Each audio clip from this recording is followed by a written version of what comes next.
It's the Sports Peninsula podcast. Coming up, we're previewing the top 16 picks in June 27th NHL Draft. We'll look at who the prospects are and where we think they may land. We'll talk about the recent trades that have led up to draft night. We'll also discuss what the Detroit Red Wings may be posturing to do, not only at pick number 13, but in free agency as well. Now, here is your Sports Peninsula team. And welcome to the Sports Peninsula podcast. We're back to the mock drafts. We're back to drafts. Not the NFL draft this time around. Have a draft around behind my shoulder here on the old TV here with the second round of the NBA draft popping up. But we're going to be talking about the NHL draft, specifically the first 16 selections of the NHL draft. Detroit Red Wings hold the 13th selection. And to do this is our great co-founder and content creator, Dave Druzinski. Drew, how you doing today, buddy? I'm good, Coach. Man, it's good to be back. We've been putting on some reruns the last couple of weeks, but we needed a little rest. We need to recharge the batteries a little bit, and I think we're good to go now. But yeah, it's good to be back talking draft stuff. That's our foundation. Yeah, it is. And we've done things with the Red Wings before, and we've done things in the first, 5-10 picks of the NHL draft. And, lo and behold, these last several years, the Red Wings have been part of the NHL draft lottery to have zero success, nonetheless, in that draft lottery. However, we've acquired some picks that we're going to start seeing come to fruition. And, much like the Major League Baseball draft, and really in many ways the NBA draft, the NHL draft, it doesn't always elicit a ton of guys that are going to play right away, does it, Drew? No, very, very low percentage, And I'm not 100% convinced we'll even see one this year, but we might. So, we're talking about a prospect pool that does not necessarily harbor the elite talent that we have seen with the Alexis Lafrenières, the Connor McDavids, the Nate Bedards, these guys. We don't have a player like that per se in this draft. However, there are probably some foundational guys once they're able to cut their teeth a bit. And season themselves physically and become more mature as professional hockey players. Pretty impressive talents. Yeah, it's I wouldn't say it's not a deep draft, but I don't think there's. I know there's not a Bedard or a Celebrini in this draft.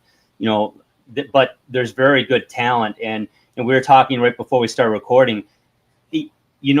Unless you really, really like a guy, to trade up in this draft, if you're only looking to get into like the 6th or 7th spot, if you're down where like Detroit is at 13, I'm not sure you're not going to get the same value at 13 in this draft, and that's a good thing.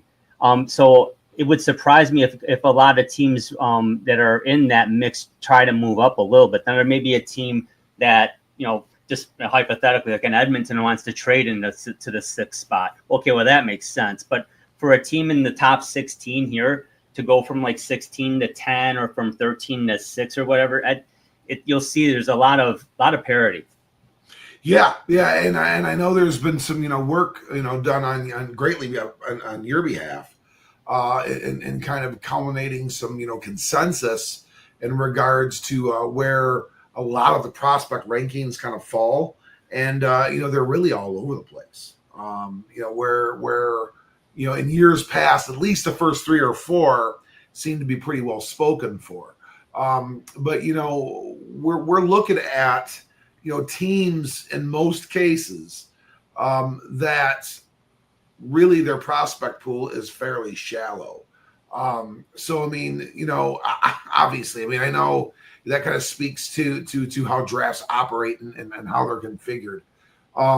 But let's take a look, Drew. Let's get right into things here and take a look at our first overall selection in this draft, and that's going to be by the New York Islanders.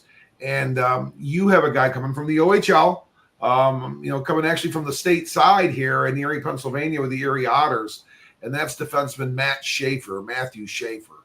Talk to us a little bit about the Islanders' would-be selection here, Drew.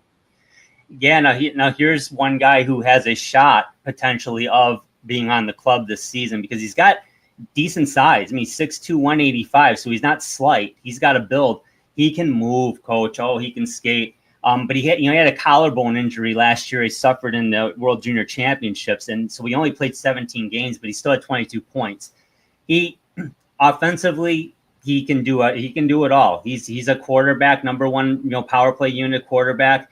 He can kill penalties if need be, certainly, but it's certainly offense is his game. But he does play a mature defensive game, so that's why I think he's got a shot of being there. Offensively, he's definitely going to be good enough. He's got talent. He's got a high ceiling, but he's got to be ready defensively. So, I don't know the Islanders cap situation that intimately, but you hear Noah Dobson's name being thrown on a lot, certainly around these parts here in the Detroit area. We're hearing his name a lot. We're seeing trade scenarios. He's an interesting player. He's a really good defenseman.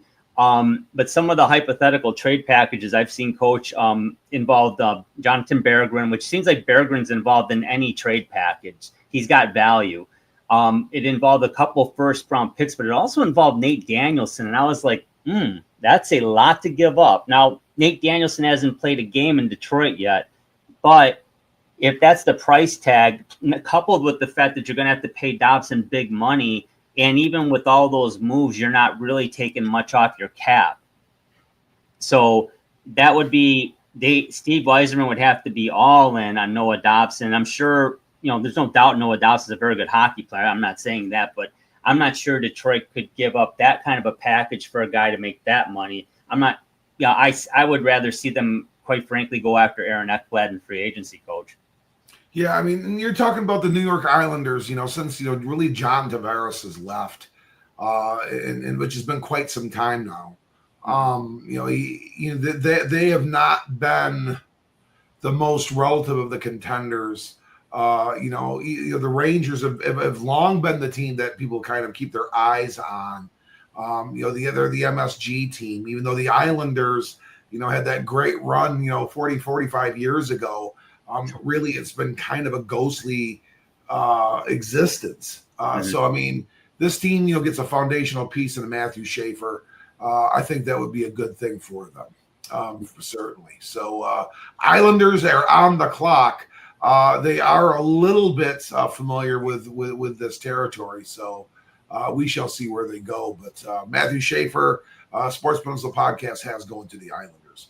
And at that number 2 pick, Drew, with San Jose, we're going to the other coast now. Yeah. And a team that's been picking high lately, and really, with Schaefer, it's this young man that's kind of been the consensus 1-2 in a lot of cases, but we're staying in the OHL, coming into the great Sports Peninsula, the Saginaw Spirit and their center, Michael Misa. Talk about Mike Misa here, Drew. Yeah, Memorial Cup, too. It's an incredible year, and he's a big part of it. I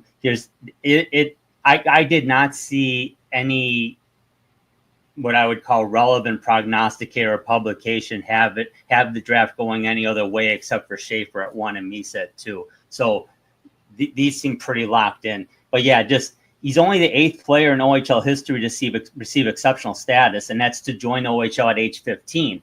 Now, I believe the last guy we talked about that had that was Joe Veleno, Coach. So Quebec Major Junior, but yeah. Yeah. So, I mean, outstanding talent. Will he keep getting better? Because I was thinking about this, Coach. In third grade we took the California test of basic skills. I had a 12th grade reading level, Coach.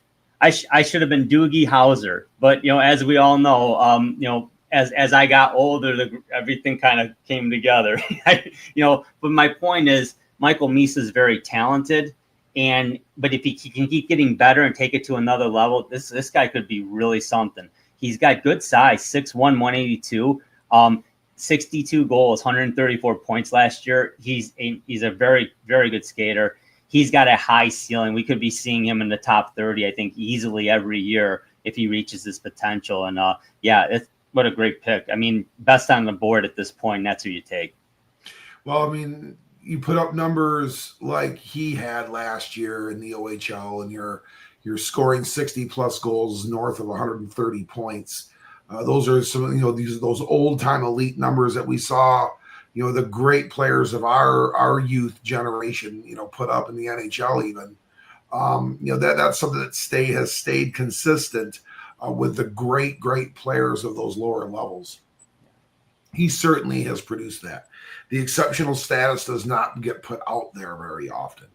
At the very least, I think you see Michael Misa as a player sooner rather than later. With obviously some seasoning, needs to do so still physically. Will get his opportunity to play in the NHL for the San Jose Sharks. At the NHL level too. So, they get a score with this type of guy, and not quite the Bedard level Lafreniere type though, Drew. No, but he's in the neighborhood of Celebrini, who he's going to be a teammate with, and there's your number one guy. I mean, I don't know. I mean, it's possible they could put them together, but that's two very talented forwards. And to me, I would rather see them flourish apart, at least at even strength, because one's going to get the attention, the other one's going to have an opportunity, so to speak. Like in football, you can only double team one guy, and then after that, you're on your own. So that's the situation there. That's a good thing for San Jose. Sharks be put out one heck of a line that way. Oh yeah. Sure. In at number three, we go into the Chicago Blackhawks. And this is an organization that's lived a charmed life in the NHL Draft lottery. They have gotten their fair shake in the top 5 and at the top even. So I mean, this is a team that they have really acquired their picks since their heyday and dynasty run when one Patrick Kane was suiting up for the Blackhawks, along with John Tays and all those great players, and the Duncan Keith era and the Brent Seabrook and all these great players that Chicago had during their heyday and Stanley Cup runs. Those days are long gone, and they are now once again on the flip. They're going to go across the pond overseas to the Swedish Hockey League, and they're going to look for a forward there by the name of Anton Frondell. Drew, talk to us about this Swedish forward. Yeah, he's a talent. I mean, he's really considered the top European skater in the draft in multiple sources. He had 25 points in 29 games, and I'm not going to say I'm an aficionado following the Swedish Elite League, but that league it's a low scoring league, and to have nearly a point per game in it, that's impressive. He's got some compete. He's got a good strong build. 6'1", 204. He's shown a good ability to score. I like him, and I think he hustles. He certainly forechecks, he back checks, but he's got a real good scoring touch. This is a guy I'd like to see. I'm certainly no Chicago fan, but if I'm a Blackhawks fan, I would like to see him in the AHL for one season, just to get a taste of the small rink. You know what I mean, or whatever. I'm not sure if he's committed anywhere. I didn't see it, at least. If I didn't, I missed it. But at the end of the day, Frondell, I think he could use at least a year in the AHL in order for him to really be able to step in and be his best. But wow, he's going to join Connor Bedard. If not this season, it'll be next season. Chicago's getting better, like you said, Coach. You brought up Kane and Tays. That's exactly how it happened, right there. Lottery. Right. And you go to the Swedish league and get those elite skating players and those tremendously skilled players that come from there. Typically we see a lot of times these guys take a little bit more seasoning, and they take another year or even 2 years before they decide to come over and then get that year in the AHL to season themselves to the smaller rink. It'll be interesting to see if Anton Frondell is able to beat that curve and get up here sooner rather than later, or are we not going to really see him in the United Center skating with the Blackhawks for 3 or so more years? Time will tell, but he is that skilled type player. Always kind of tough to gauge numbers sometimes with players that come out of the Swedish league because their games played are so low. But you do make mention, he had 25 points in 29 games, roughly a point a game. At a very, very high level, playing against very, very good players in Sweden. In many cases, 6-7 years older than he is.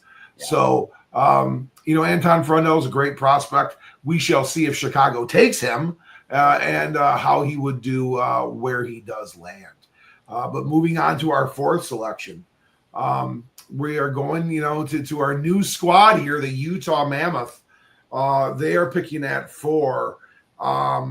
And you are talking about Caleb Denoyer out of the Quebec Major Junior Hockey League out of Moncton for the Wildcats, a guy that pumped up 84 points in 56 games. Talk to us about Caleb Denoyer, Drew.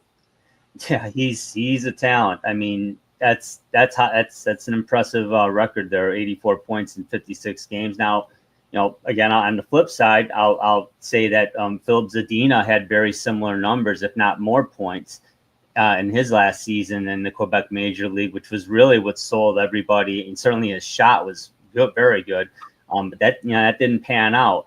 But Denoyer, I think, has a very, very high ceiling. I mean, he's a solid two-way player. Now, it's easy to say, yeah, he's a plus 51 at 84 points in 56 games. Well, I mean, Red Wing fans, take a look at your top 5 players in the scoring, and you'll see they're all minus 12, 14, 16. So, they were on the ice more times than not, and certainly in 5-on-5 situations where they were victimized. So that's why that plus 51 is really impressive, Coach. And to know that he plays a solid two-way game and knows how to score, he knows how to find teammates. Caleb Denoyer is going to be a real good hockey player. Likely will spend another year in junior or possibly in the AHL, but yeah, real good talent. We've seen the Vegas Golden Knights out west here come in as an organization and just be amazing. Make these Stanley Cup runs and get the Stanley Cup, and they were really founded and developed so well. Utah, not unlike Vegas, has an opportunity to kind of hit the ground running. Seattle has been a very, very good team since they have entered the league. And we've had these teams out west kind of redevelop out here. Does Caleb Denoyer allow Utah a player that could be there this year? Or, like you said, are we seeing a guy that's going to be seasoned a little bit longer? I mean, he's got the talent, but I mean, I don't think they need to rush him. Utah's a pretty good hockey club right now, and to be able to add him, like maybe not this year, but next year, I mean, that's something, and that'll help give them an opportunity to gauge who they might need to, because of the cap, let go, because they've got Caleb Denoyer coming up, so that would help them a lot, obviously. Well, sooner rather than later, we'll see Mr. Denoyer in the NHL. Moving on to number 5, the Preds, in the Nashville. They're kind of had a glory run kind of go by now, and they are in reselection mode and trying to build themselves up into a playoff contender. Here, they go out of the NCAA here and select a guy from one of the great programs, not the national championship program. No, at Western Michigan, but a great one nonetheless. In the Boston College Eagles, you have the Predators taking James Higgins, a smaller forward. We've been talking about 6'2", 285 pounders. Really, this guy's 186, but at 5'10". Talk to us about Mr. Higgins. Yeah, Coach. He's plays for BC, and he played at BU actually in his freshman year. But he can skate. He's a number 3 skater according to Central Scouting this year. And he really had a strong showing in the World Juniors for Team USA.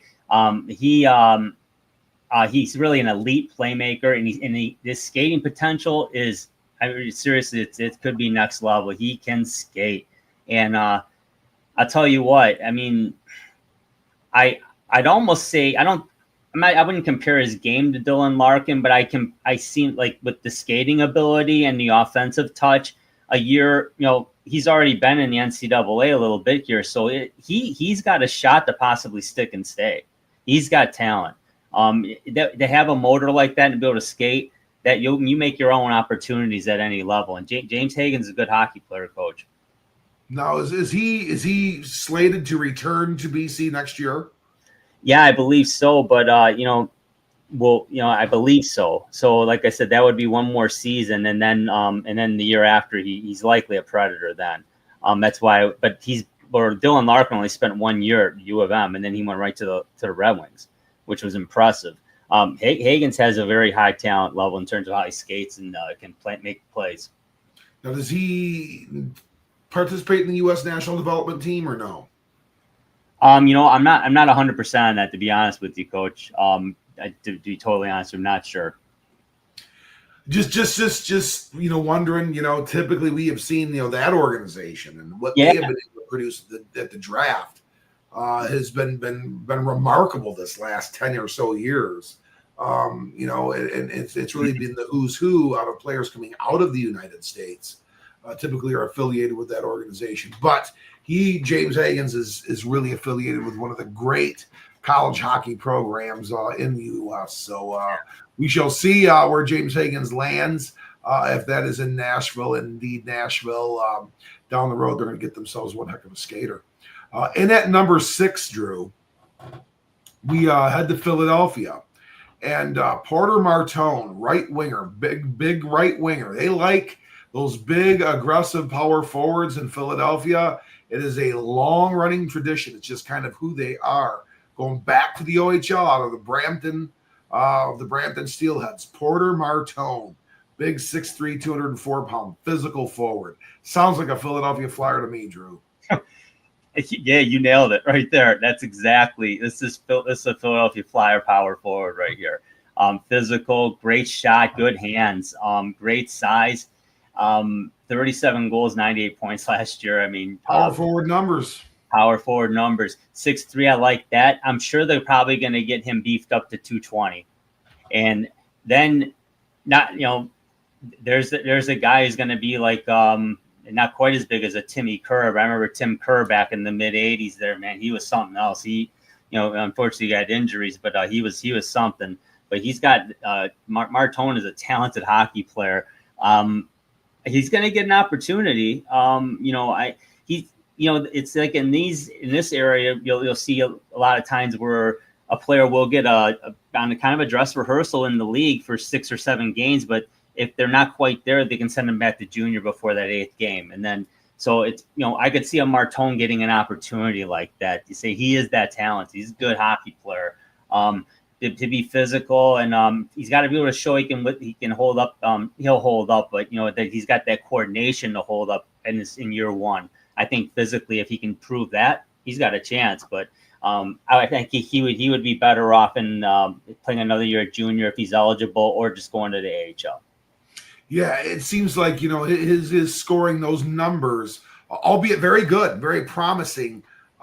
His physical ability, I could see him being a guy that potentially could even slide up and be selected by one of these other teams, a little higher, just because of that size and that frame and that style still lends so well to today's NHL to be a big physical, but elite skater with great hands.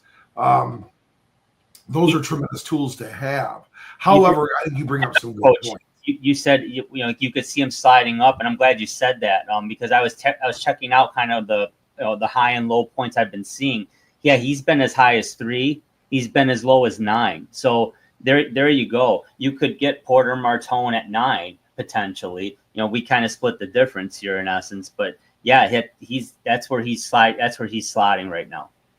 No, I mean, no, he doesn't have Michael Meese's, 62 goals and 134 points. I mean, he's also not a center. He's a right wing.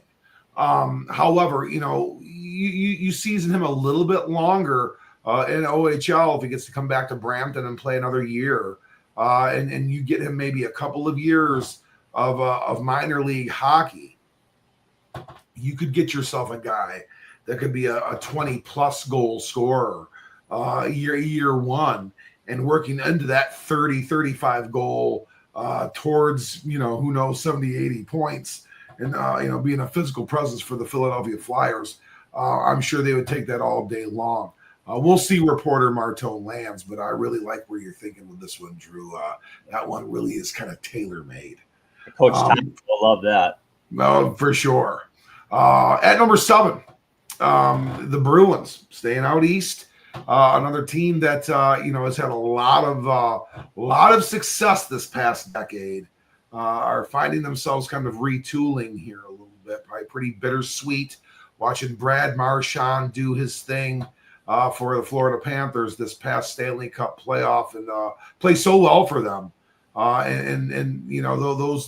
That's now a bygone era in Boston when he was there, and all those great Boston Bruin players, and there's those Stanley Cup runs that they had. So building that back up, they're going to stay into the OHL. OHL is really producing in this draft thus far, and we have the Bruins selecting a Bulldog, a Brantford Bulldog by the name of Jake O'Brien, 6'1", 177-pound center.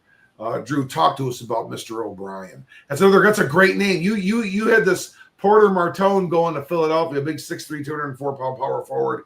You got a nice Irish boy by the name of O'Brien heading to Boston. Yeah, it's perfect, huh? I love the new the new old logo. That's the logo we had in the 80s there when we were enjoying hockey, and yeah, I'm glad they're bringing that back. They unveiled the jerseys. It's pretty cool. It's a good video too. Michael J. Fox, Cam Neely, pretty cool. But yeah, Jake O'Brien, Rookie of the Year, 23-24. He had 32 goals and 98 points himself last year. Great playmaker. He's got a scoring touch. He's competitive, and he's just got a great hockey IQ.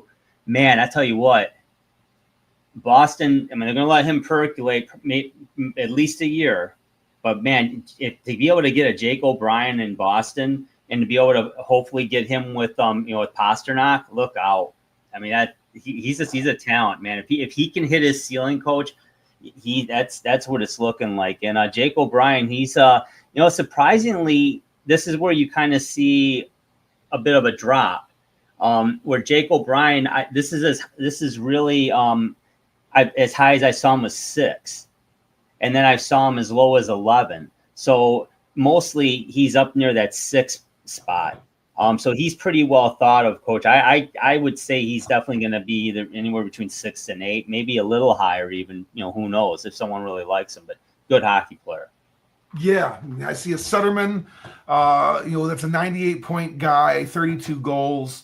He's certainly got that playmaking skill, and he did so in the OHL. Not unlike Porter Martone, even though he is a center, O'Brien is a center. It does look like he could use a little bit more time to come into his own and really gel, so he can be that kind of high output forward, top 12, top 2 line center that you would want to have in Boston. We talk about having him play with David Pasternak. That would be great and all that. And he had to climb the ladder pretty fast, wouldn't he, Drew? Yeah, it'd have to be at least, probably a couple of years at the most to really maximize that combination. But yeah, but Jake O'Brien's got the talent. I'd like to see a 190 next to those labs there. That's probably certainly that's got to come with the territory. That size and strength and that physical ability. Keep enhancing that and developing that. That's stuff that's in development now while he is with the Brantford Bulldogs. However, you do, yes, like you said, that really does need to kind of take shape. That and his scoring touch. Those two things come together, and Boston's got themselves a pretty talented Bruin. Yeah. Moving over to the 8th selection, we are going back out west to one of our would-be newer franchises, one that hit the ground running, very, very similar to, Vegas, who's been an amazing story, really one of the best NHL probably organizations that there is. The Seattle Kraken have also been very, very successful. Had a little bit of a hiccup this past year, and we're a little bit further down the standings, but they're going to go to the Western Hockey League in our mock draft here in these top first 16 selections. They're going to go take somebody right from their right out of Seattle for the Thunderbirds here in the Western Hockey League. Going to get a big defenseman, Radim Murtka, 6'5", 218-pounder. Talk to us about Mr. Murtka here, Drew.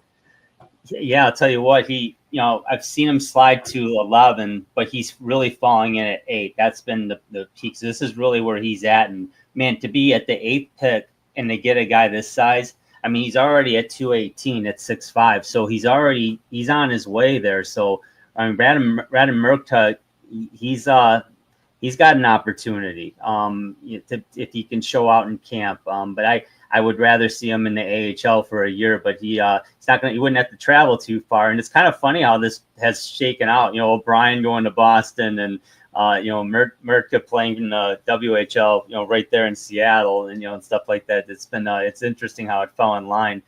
He's a right side defenseman with great size, 35 points as well, coach, in 43 games. He can lead the rush, and he's really responsible in his own end.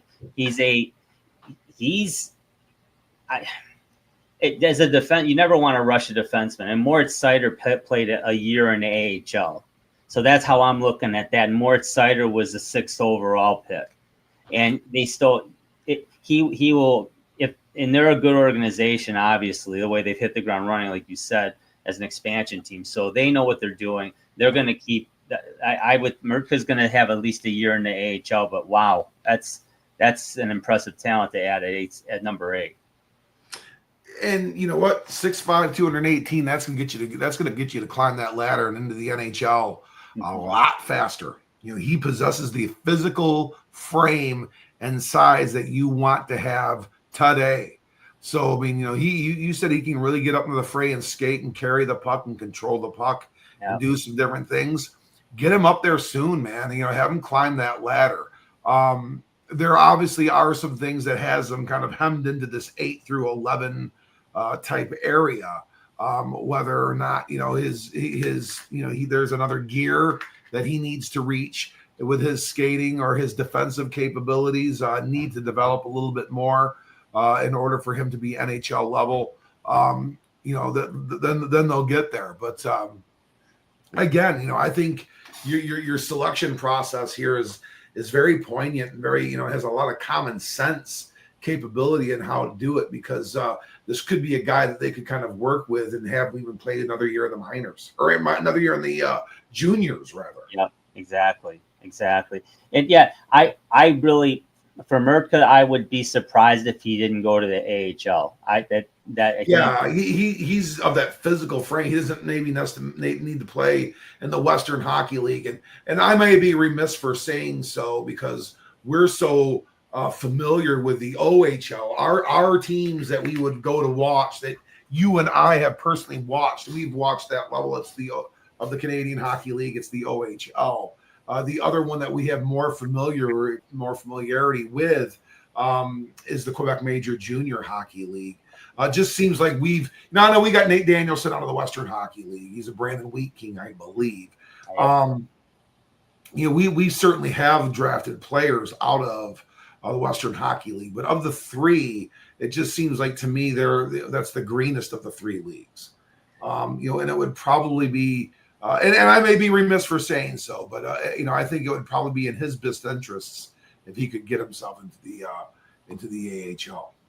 Yeah, I think part of it is we don't. It's hard to see the games here. That's for sure. We never really get to see them. But I think you're right in terms of the first round talent that comes right out. Typically we're seeing OHL. We're seeing OHL, Quebec Major. Yeah, it's that WHL traditionally has been the league that didn't. They have first rounders every year.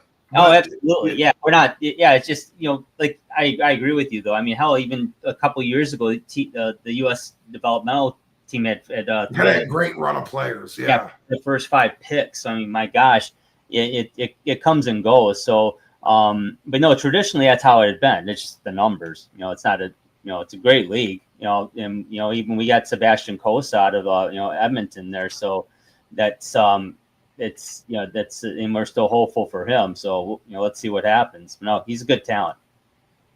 Absolutely. Well, let's take a look at pick number 9 as we come back over this way, and a team that seems like they have been picking in the in the lottery and the higher parts of the NHL draft for quite some time. So, an organization that has had some success and has perennially is very well followed. Western New York loves this team, just like their football team. But the Buffalo Sabres here have really been in hockey port or have been in NHL purgatory for a long, long time. And here they are going to tap into that OHL, and they're going to go up to the Sioux and get a Sioux Greyhound by the name of Brady Martin, 6 foot, 186 pound, two-way looking forward, 72 points in 57 games. These might be like a little plain Jane, Drew. But what are some of the things Brady Martin really is? Because he doesn't seem to be the statistical juggernaut that maybe some other players that we've talked about is. Yeah, on paper, yeah, I would agree. But he's probably the most complete forward. He's a leader. He's a leader with the Sioux. He was a leader in in juniors for the World Juniors for Team Canada. Great work ethic. And his hustle, his motor, and his ability to score, and pretty good size. 6 foot 186 there, and that's not bad at all. I mean, that could work right now. To be honest with you, probably would like to see him in the AHL for a year as well. But at the end of the day, man, Brady Martin's a nice hockey player. 200-foot game is going to get you playing in the NHL real fast. If you're going to be committed to your own end and doing the things to generate, breakouts and attacks and, back check and, and play the puck and help cut angles down and do different things and get in the corners and be a great face-off player and do all those gritty things that helps win NHL hockey games. You and I have talked about the construct of the Florida Panthers and how they've been so successful. And Brady Martin seems to be a guy of that ilk. Now, is he there yet? No. Is he going to be a 50-goal scorer? No. Is he going to be a 100-point guy? Not likely. No. However, is he going to be? Could be an 80-point guy, which is point per game player that has a C or an A on his chest rather soon and helps turn your fortunes around. It does appear to be that he could be that kind of guy, right, Drew? Now, yeah, you're right about that, Coach. And also, I say that we like hearing this. In 4 picks from now, I would not mind seeing Brady Martin fall there. Oh no, not at all. Unfortunately, he's the one exception here. I don't see him going any lower than 12. But he actually, there were a couple that had him going as high as 4. So that's how talented. And like you said, that 200-foot game. That's what gets you in the league quick and makes you a success. He's not picking, looking for pucks and breakouts. No, he's out there generating the breakout or cultivating the breakout. So he's a nice player. Well, hey, Brady Martin, whether he goes at 9 or he goes a little sooner, somebody's going to get a player that it does look like will get there sooner rather than later. Heading to the double digits now, getting closer to that Red Wing pick at 13. Here we have the Anaheim Ducks selecting at 10. Another organization that had a real nice run probably 15 or so years ago. They were a Stanley Cup contender, really, kind of year in, year out. But they are finding themselves in a rebuild type phase, doing a little better here, picking at 10. But speak of the devil, the Brandon Wheat Kings are producing a big centerman by the name of Roger McQueen. And you have the Ducks taking McQueen here at 10, 6'5", 198-pound Wheat King. Drew, talk to us about Roger McQueen. Yeah, I've seen him as high as 5 and as low as 12. Because that size. Yeah, that size, exactly. And but he had a back injury last year.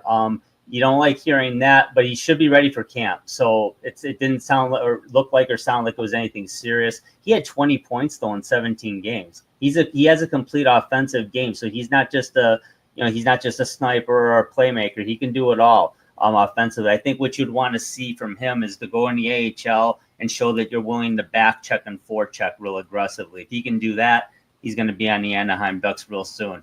But wow, what you got to love that size at center. That's impressive. He's got a high ceiling, but he's got a lot of things have to play out. He's got to put some more weight on and get that coordination and be able to handle the physicality of the NHL, which I know he will. But will he do it to your point, as a point per game guy, or as something else?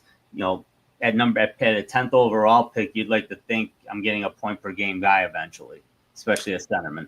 Well, that would be the goal, but I mean, you get him, another 10 pounds, bigger, stronger, strengthen that core and these hips and that groin and those legs, to generate more torque and to have a little bit more pliability and endurance, take care of those injuries. You get a guy that kind of can build into that mold and become a little maybe, quicker in that frame. He's going to be, just to be the ability to kind of get open and to do things, will be there for him. Definitely like his size and frame. Again, 6'5" doesn't coach itself.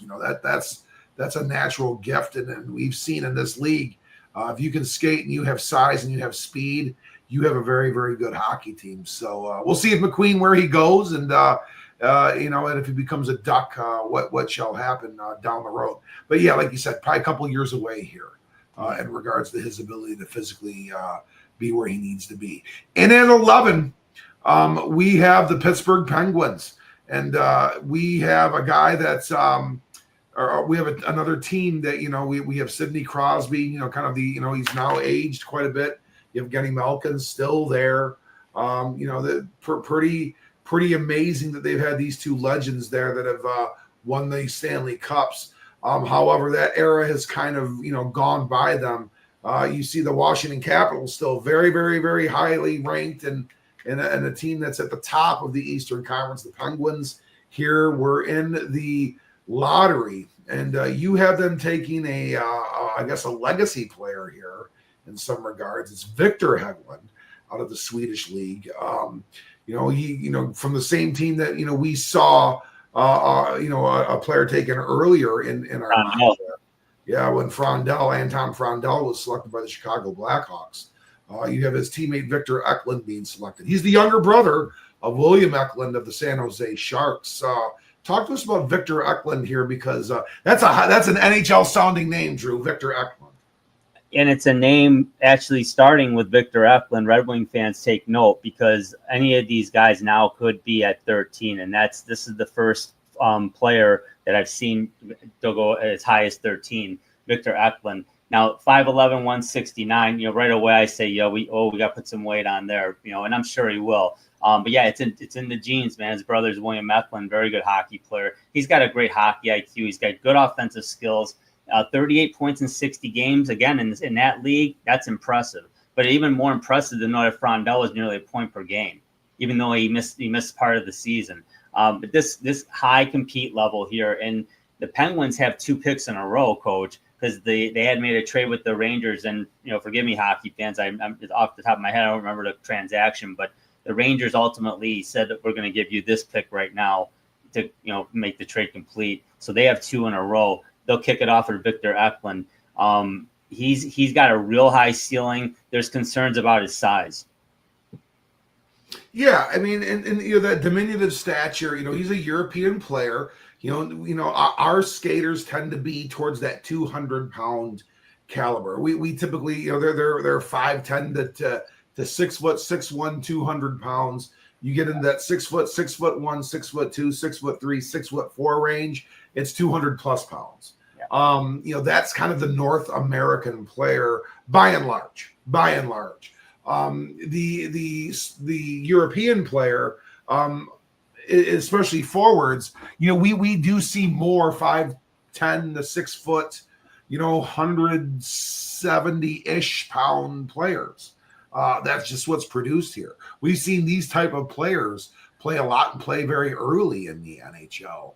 It does seem, though, just by looking at the kid, in his face, he's got some physical growth that he needs to experience yet. And, some of that's just going to be naturally, I think, too. Yep. This is a guy that could be 10 pounds heavier that way rather quick. Well, now we're talking about a 5'11", 180-pound player.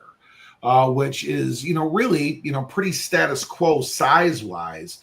Got to see what he does with the skates. But yes, he does seem like that kind of complete player that winds up in the NHL.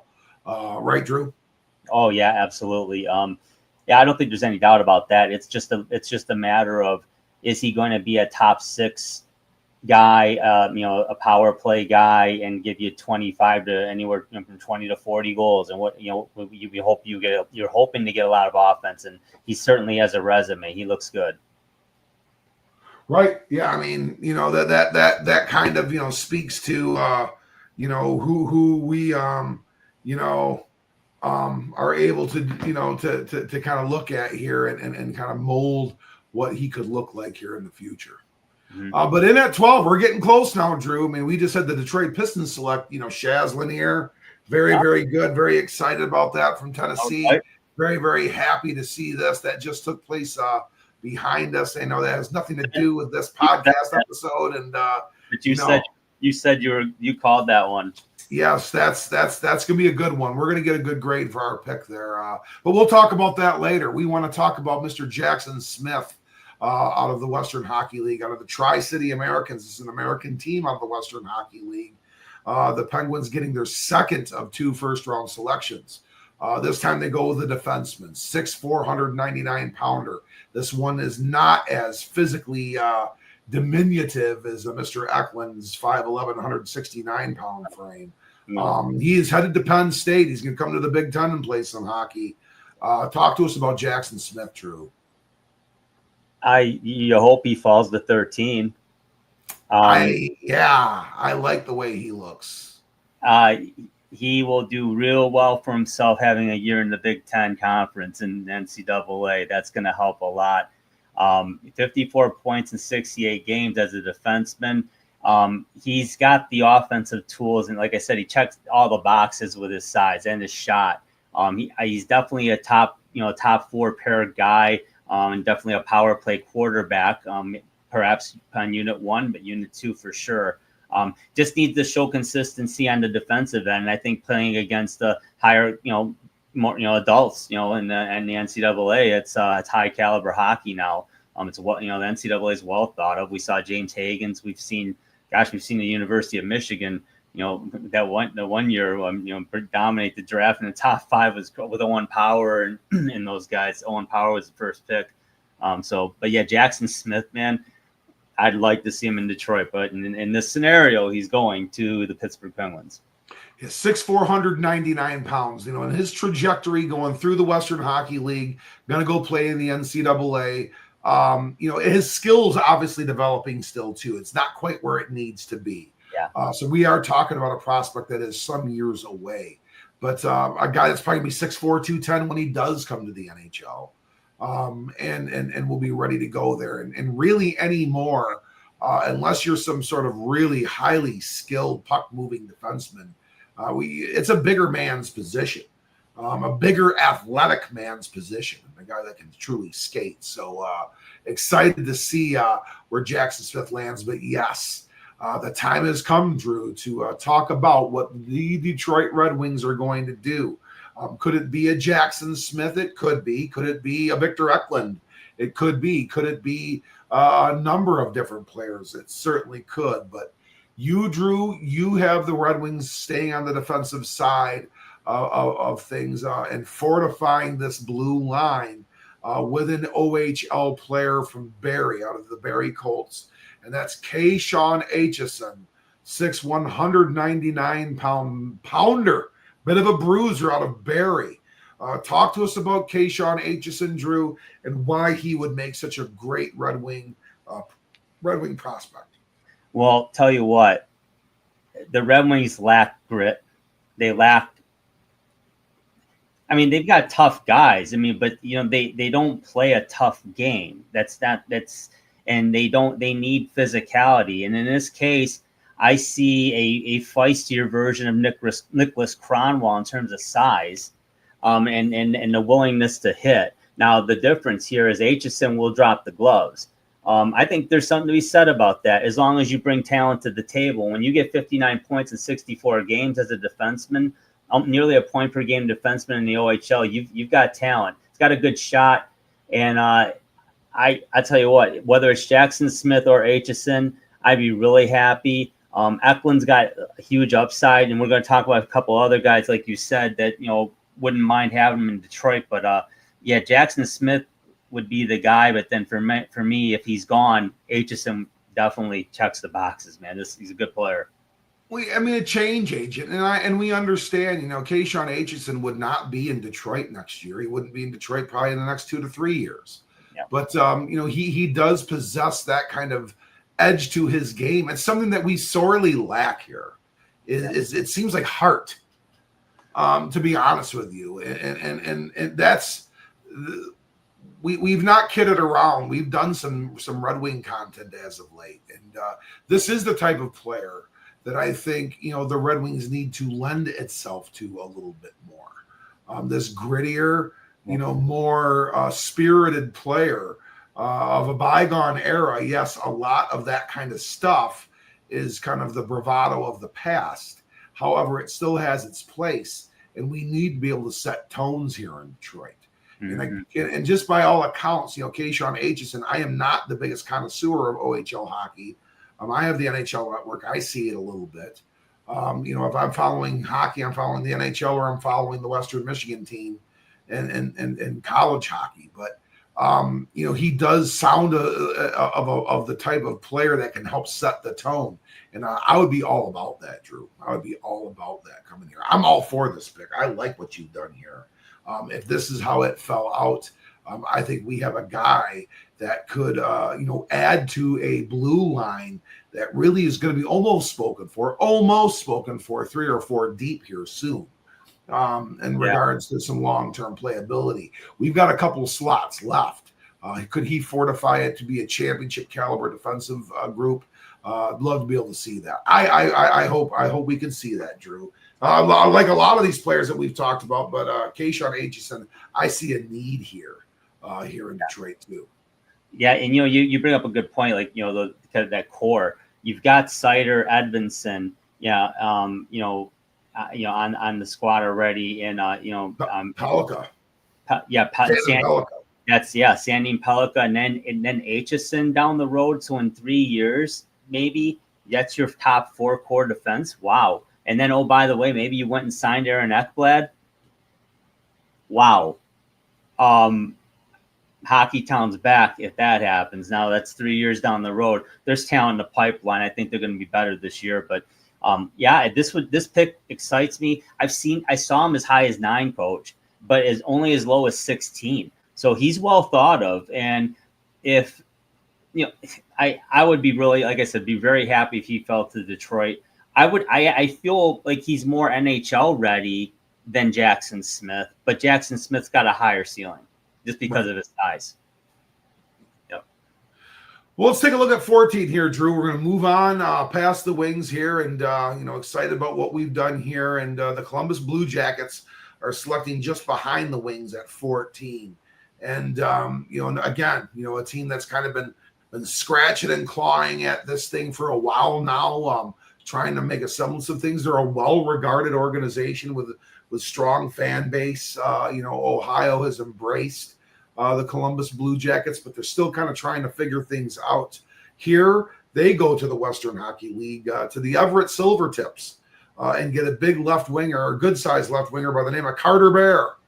Now, Bear suffered a pretty nasty Achilles injury from the sounds of it, Drew, but talk to us about Carter Bear and what he could bring to the table down the road for the Columbus Blue Jackets. Yeah, I tell you what, the injury obviously that's nasty, that's bad. But he, it was a partial tear in March, and it's likely he's ready for the start of the season, which is likely still in junior if he has eligibility, or he would go to the AHL for the Blue Jackets. But I'll tell you what, Coach. I've seen Carter Bear quite a few times being at number 13. He's got offensive talent, and the only reason he's being projected to fall here at 14 is because of the injury. But his upside, he's already got pretty good size, 6 foot, about buck 80. That's where you want to be. It's a left wing, but man, he can score, and he plays a fast game. He can skate. So if he can recover for the injury, and by all accounts, he's going to. Nice hockey player. Be very happy if he's a Detroit Red Wing. I would be. But I agree. I'd rather have the defensive prospect over the forward in this scenario based on these guys. But Carter Bear, very good hockey player. What's the likelihood, or is there? I mean, obviously there's a likelihood, but do you see a distinct possibility that injury costing him, some draft status, or will it have cost him to about the pick 14? Are we talking about a guy that would go higher had he not had this injury? I personally think he would have went higher. I personally believe that. Saw him going as high as 10 in the rankings I looked at. So he's definitely in Detroit territory there. But I saw him where he wasn't even in the top 16 in some cases. So that injury is definitely playing a factor. Think about, I guess I look at it this way. He's if he was 3 years away, he's 4 years away. If he was 2 years, it's an extra year. That's a good way of putting it. Yeah, and I wouldn't say it's not lost because he's going to be playing. It just won't be at the NHL level, but he will be playing and getting better. So it's not like he's out for a year and just not playing at all. So Carter Bear, like I said, if he's a Red Wing, that would be nice. As long as he can preserve that skating ability and that doesn't become inhibited by or obstructed because of that, restricted because of that injury, that'll be the biggest thing there. Now, one thing I would say, it doesn't deter me from him, but if you take him, I mean, he's a nice hockey player, but he doesn't have that nastiness in the corners. He's not going to give it back. You know what I mean? He's very talented. He's kind of more like a Dylan Larkin type player. He could be of that ilk, which is great, but you've got to be able to have those other guys that can bring that grit to that team. They're going to mix it up and be able to hold people accountable. So based on that, I'd be happy with Bear, but then it's like, okay, well then there's another plan somewhere else because that's not his game, and that's okay, but just that so fans understand that's just not his game. Right. And at 15, we have the Vancouver Canucks selecting Lyndon Lekovic, another left winger, out of the Western Hockey League, out of the Moose Jaw Warriors, a team that we're familiar with. So a guy that's staying out west here. 6'4", 200-pounder. How is a guy like Lekovic going to help Vancouver get on the other side of this draft sliding and be a playoff team once again, Drew? Cool. I tell you what, this guy's a good hockey player, and he's got the size already. He got an edge to his game a little bit. 58 points in 47 games. He had a broken collarbone. Not worried about that. It's obviously he missed time, obviously, but he's going to be fine for camp. Likely he can shoot and pass, and the size there. He's got to show. I think this is a situation where he's got to show in the AHL for a season at least. I can play a two-way game. I'm not a liability defensively out there. I'm defensively responsible, and by the way, I can score. I might be a point per game guy. So yeah, Lakovic's a nice hockey player. Vancouver good. He kind of fits their MO. They like bigger guys. I remember even that those 02 days when I was Morrison and Bertuzzi and Naslund. I mean, those are some big boys, and the Sundin twins were the Euro twins on the second line. So they were a tough group, but he fits in nicely with the Canucks. Yeah, and that point per game in 47 games. Obviously, want to grow into that. Want to make sure that we don't have an injury, an injury riddled type player here either. So we want to be able to protect that and get him a little bit stronger. It does appear he's got about 3 or so years ahead of him, be able to get there. But definitely he's got that frame once again. 6'4", 200-pound, lot to like to work with there, Drew, and a guy that can score some points. With our last selection here that we're going to cover here, just heading out here, whiz by those Montreal Canadiens, the fabled organization. They are going to kind of stay within their own ranks here a little bit and take a person, a Black Quebecois French Canadian by the name of Justin Carbonell out of Blangford Boys Bra Armada in the Quebec Major Junior Hockey League. Talk to us about Justin Carbonell and what he brings to the table. Now, I've seen him going to Detroit on a few occasions in the rankings, and mostly to Montreal, though. It seems like it just was a natural fit. I don't believe he's related. We've been pretty namely in regards to prototypes of people that belong in certain organizations, and you've done it once again here, Drew. I honestly is how it just worked out. I'm not. I wish I could tell you I was Kresgen or someone like that, but I'm not. No, it worked out that way. Yeah, I don't believe he's related. I didn't see anything, and I just shows I'm green. And if he is, I saw nothing. But the namesake Guy Carbonneau makes sense, right? This might be your favorite prospect, though, Coach. Former football player. Yeah. He's aggressive. So it kind of reminds me of reminds me of like a Luke Glendening type guy. But he had 46 goals last year. Quick release, good hockey IQ. He could be a Red Wing. He could be a Red Wing. That's as high as I saw him go, though. But I didn't see him drop out of the top 16. So he's sliding in right between 13 and 16. Well, he's got he has that little bit of high competitiveness. He's a multi-sport athlete. Like to see that. I don't care what sport it is that they're being drafted in. When you played multiple sports, you have different competitive angles that you bring to the table that way. But yeah, he certainly does possess some those kind of like, you wouldn't call them soft skills in the NHL. They'd be hard skills. But he certainly has them. So, I mean, yeah, I'm intrigued by him as well, too. And as a guy that could, climb that ladder relatively quickly and become an NHL player. Drew, overall thoughts of this group that we just talked about? Real solid. I think it's one of the safest top 16s I can remember. Since we've been covering over the 8 years that we've been doing this. I don't think we maybe went back 6 years for hockey, but just a real solid group. I no goaltenders, but that's kind of the norm as well. But this year we're surprised a lot of WHL players we're seeing this year. So the ebbs and flows of where the talent pools are. But yeah, that's what I would sum it up. Yeah. And I'm excited. I'm excited by Carbonell, who we just featured. I like Aitchison a lot. Smith sounds like an intriguing player. There are a couple of other guys I wouldn't mind seeing slip a little bit and become Detroit Red Wings. I tell you what, we're at 13. Could we get a player that does come up relatively soon and we see that certainly could happen. That certainly could happen. We deserve that to happen. To be honest with you. Yeah. I think we are an organization. It's the one organization that's struggling to make the playoffs. We have the Detroit Lions had the best a regular season in the NFL this past season. They're a playoff team. Our baseball team is the best team in Major League Baseball, far and away, and they look like they are a playoff team.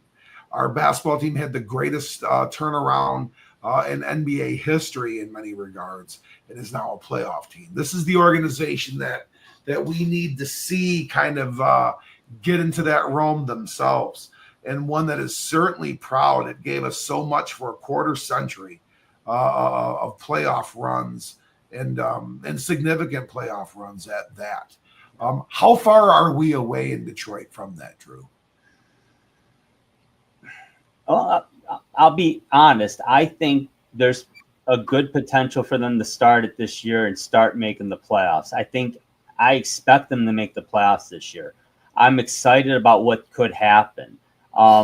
Just looking at knowing I've been, like I'm Kresgen, but Ekblad's been the guy I've been looking at since about January. I would just start combing the list. Who's going to be out there? And it's like, oh, Bennett and Ekblad. And this was before they got Marchand. So you had that in the mix too. They have Seth Jones through trade as well. So they can't pay them all. I was looking at the cap. I'm like, well, yeah, Ekblad makes sense, and the Red Wings could give Aaron Ekblad like $9 million a year, possibly, or at least the Moritz Seider $8 million. That would, if for 6-year term, and Ekblad's 29, so that's a good contract. Yeah, and they better do it this year. Well, they better do it this year. I'd like to see them do it this year because the CBA that looks like it's going to be, there's an agreement already, but it looks like there's going to be a reduction in the contract length where it would go from 5 to 6. So I believe instead of 6 to 7, where hypothetically the Red Wings could sign Patrick Kane to a 7-year contract, but no one else could. Now it'd be reduced to 6, and everyone else would be a 5-year deal. I don't think that's a bad idea. For them to come to an agreement like that quickly, I think it makes a lot of sense. Why would the union fight that? That's an extra year earlier free agency, unrestricted. That's a beautiful thing. That my guy's going to get his money, and the player's happy, the organization is happy, because they're going to be paying a second contract to a guy that's 28 versus 29. It makes a difference. Apples to apples, that makes a difference. Yeah, and all parties involved there could be pretty happy that way as well. Yeah. Well, we shall see here. We have that draft starting here. What's the date, Drew? Are we seeing? June 27th, tomorrow, Friday night. I believe 7:00. It's going to be it'll be fun. Round 1. We'll get round 1 tomorrow, and then we'll have the remainder take place Saturday. And is it going to go Sunday too, or just Saturday? Just Saturday. They rip through it pretty quick, and it's only 7 rounds, so they'll get through it all through Saturday. It's about from 12 to 7 typically. We shall see. We have the NBA draft finishing up today. They kind of dovetailed them pretty nicely here. We'll have the NHL draft on Friday and Saturday and see who we get. And we'll talk about that down the road. We're going to see, and talk about our prospects and our draft haul that we are able to bring. Going to bring you a little bit of an update and see how things are down on the farm with the Detroit Tigers as well. Some future content. We're going to go over some prospects, top 20 prospects, and see look at a timeline of how they're performing and kind of how their development track is looking. When we could expect to see him over in Comerica wearing the Old English D, or what kind of prospect they may be in order to fetch us some guys, some reinforcements to see if we can make ourselves a World Series champion once again. So until next time, this is Andy Shield speaking on behalf of Dave Druszinski Drew, and this is the Sports Peninsula Podcast.